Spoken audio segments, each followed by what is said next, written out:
Quando você pesquisa o ministério público de Jesus Cristo, é realmente espantoso como o seu ensino penetrou no coração de tantos tipos diferentes de pessoas. Ricos, pobres, jovens, velhos, poderosos ou influentes e todo tipo de criminosos.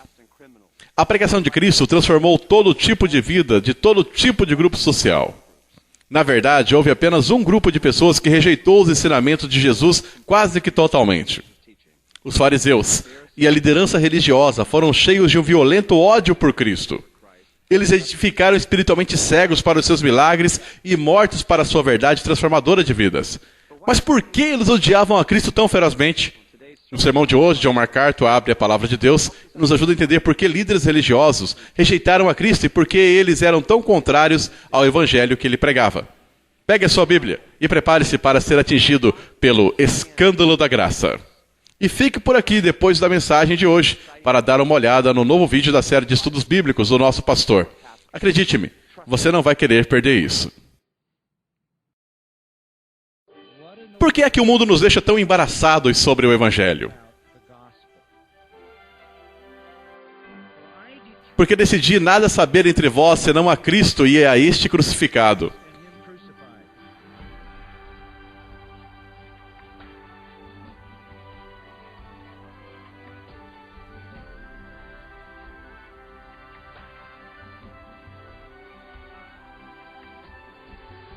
Graça para você. O escândalo da graça. Vamos imaginar apenas como uma ilustração que Jesus, o Filho de Deus, o Salvador e o Messias, tivesse vindo ao mundo nos nossos dias, ao nosso país, e que no ano de 2009 ele viria pela razão pela qual ele veio, para ser um sacrifício pelo pecado. Se de fato ele tivesse vindo neste momento e nesse lugar para morrer, ele teria sido morto pela razão oposta pela qual ele foi morto no século I em Israel. Pela razão totalmente contrária. Quando ali no século I em Israel, ele foi rejeitado, ele foi desprezado, ele foi odiado, ele foi assassinado. Pelo motivo de que ele não era suficientemente religioso. Suficientemente. Essa foi a razão pelos padrões dos líderes religiosos judeus. Principalmente os fariseus. Ele não era santo o bastante. Se de algum modo santo. Ele não era justo o bastante, se de algum modo justo. Ele não era suficientemente exigente, ele não era suficientemente legalista, ele não era suficientemente condenador, ele não era suficientemente intolerante. Ele não era suficientemente julgador, ele não era suficientemente discriminador. Ele tinha um padrão inferior à visão religiosa dominante do mundo. Bem, se Jesus viesse hoje ao nosso país e no nosso tempo, ele seria santo demais, demasiadamente justo, exigente demais, muito legalista, extremamente condenador, intolerante demais, muito julgador e extremamente discriminador.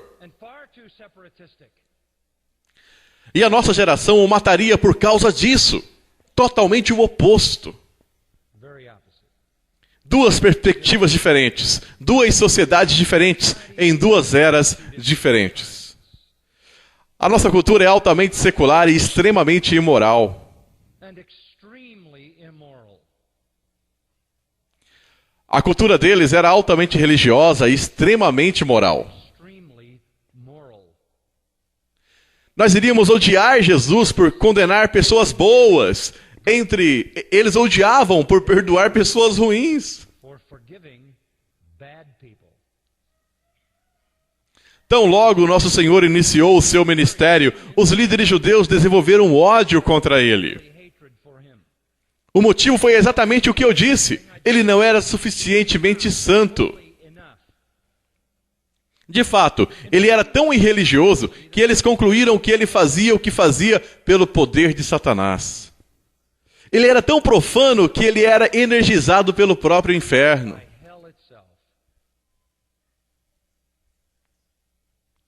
Eles condensaram esse ponto de vista e fizeram dele um mantra.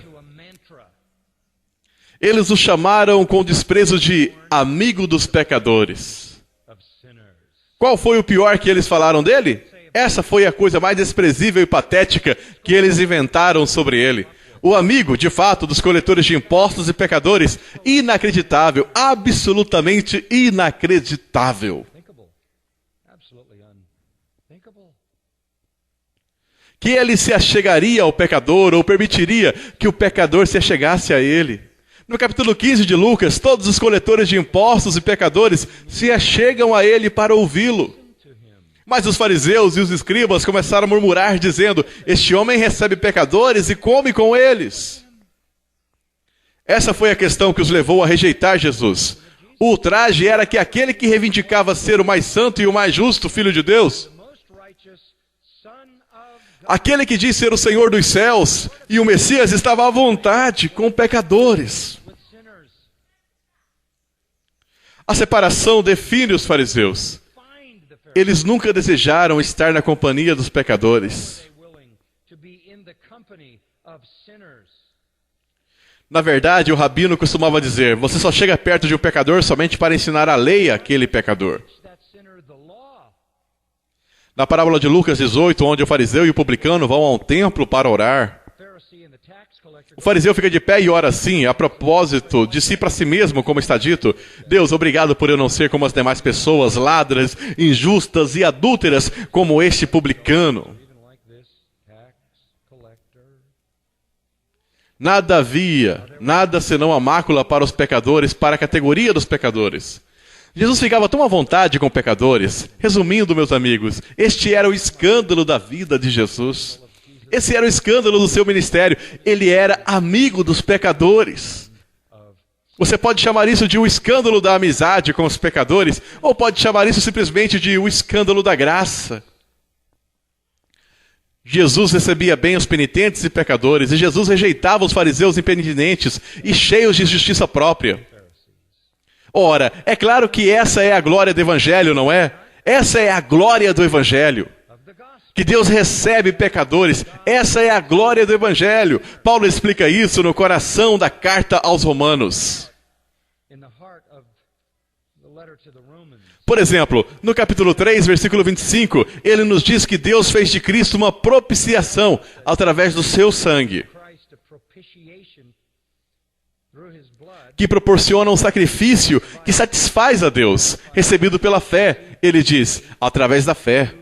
Então o versículo 26 acrescenta que Deus se torna o justificador daquele que tem fé em Jesus. Justificação e salvação vem sobre aquele que tem fé em Jesus. No capítulo 4, versículo 5, diz que ele justifica o ímpio porque a sua fé é atribuída como justiça. Então Deus justifica aquele que tem fé e que reconhece que ele mesmo é ímpio. Deus justifica o ímpio que tem fé.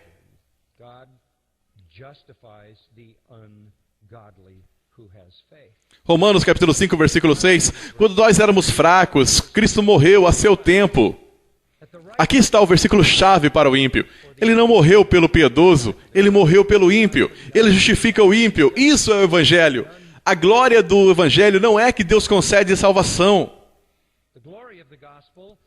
para pessoas que merecem, ou que ele concede salvação para pessoas que realizam, ou para as pessoas que são suficientemente boas, justas ou santas. Mas o que ele concede salvação ao ímpio, ao pecaminoso, ao injusto que crê em Cristo e se arrepende. Este é o escândalo da graça, e ele escandaliza todo o sistema de justiça pelas obras que existe. Essa é a diferença entre o evangelho verdadeiro e todas as outras religiões. Ora, a passagem pela qual eu falei há pouco, isso é sobre o escândalo da amizade ou o escândalo da graça, elas nos conduz realmente ao âmago, à essência do evangelho. Vamos começar no capítulo 13, diz: de novo Jesus saiu para junto do mar, e toda a multidão vinha ao seu encontro, e ele os ensinava. Quando ia passando, viu a Levi, filho de Alfeu, sentado na coletoria, e disse-lhe: segue-me. E ele se levantou e o seguiu. E achando-se Jesus na mesa de Levi, muitos publicanos e pecadores estavam comendo com Jesus. E seus discípulos, pois havia muitos deles.